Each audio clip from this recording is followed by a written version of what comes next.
बहू को रोटियां बनाकर नहीं खिला सकती।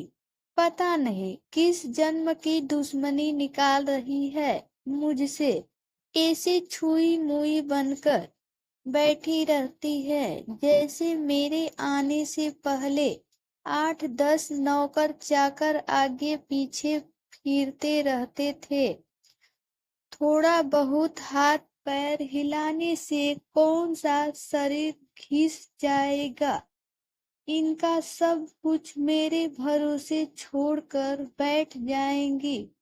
बाहर से थक कर आओ और फिर घर में आते ही रसोई में लग जाओ। वंदना खींचते हुए अपना सारा गुस्सा रसोई में बर्तनों पर निकाल रही थी।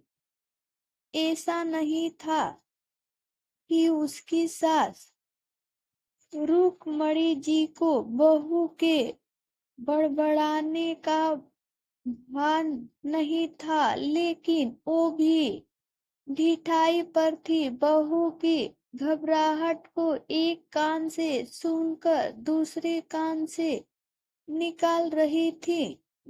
वंदना एक पढ़ी लिखी लड़की थी। उसका सपना था कि वो अपने पैरों पर खड़ी होगी। उसने नौकरी के लिए कई जगह आवेदन भी दे रखा था। इस बीच जब उसके लिए अनिकेत का रिश्ता आया तो उसने साफ साफ कह दिया कि वो शादी इसी शर्त पर करेगी कि शादी के बाद उसे अच्छी नौकरी मिली तो कोई उसे नौकरी करने से नहीं रोकेगा।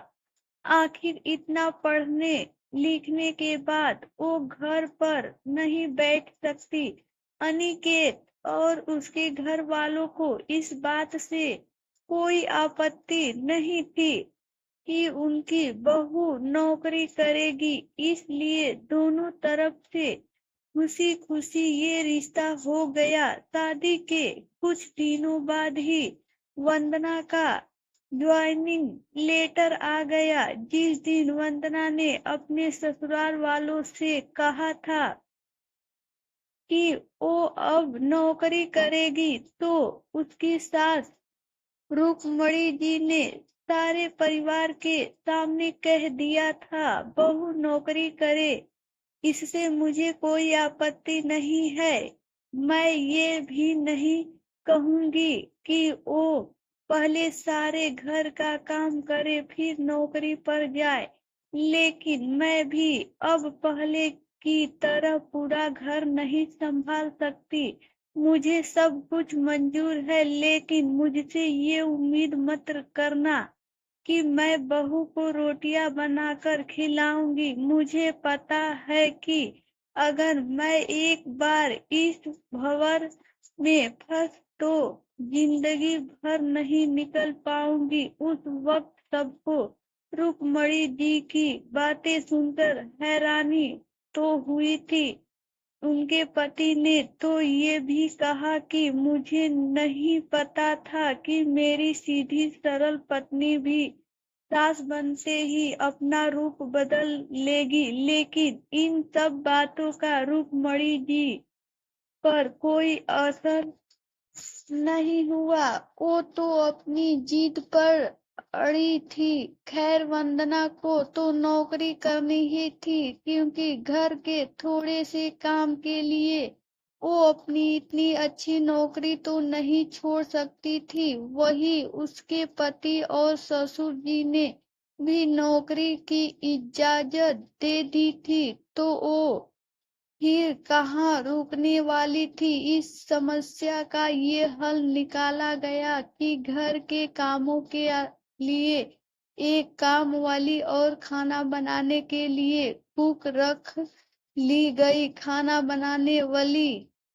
सुबह और शाम का खाना बनाकर चली जाती। वंदना का काम था ऑफिस से आकर बस खाना परोसना। यूं ही दिन निकल रहे थे। वंदना की शादी को 2 साल हो चुके थे। अब तो वंदना और बाकी सब घर वालों को इस रूटीन की आदत हो गई थी, लेकिन मुश्किल तो तब होती थी जब कभी खाना बनाने वाली छुट्टी ले लेती थी। ऐसी ही कुछ इन 2 दिनों से हो रहा था, जिसके कारण से वंदना खिंची हुई थी। ऑफिस से आकर रोटियां बनाना उसे बहुत बड़ा बोझ लगता था।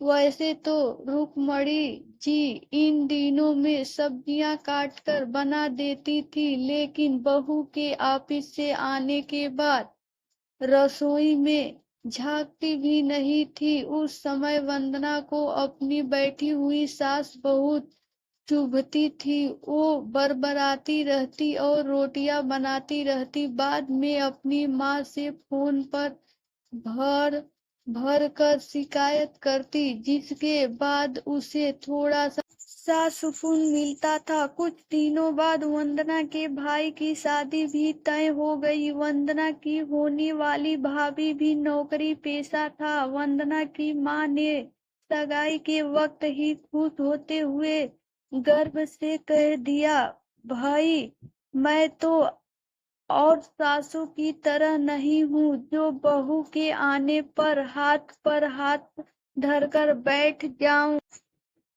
जब अभी तक पूरा घर संभाल रही थी,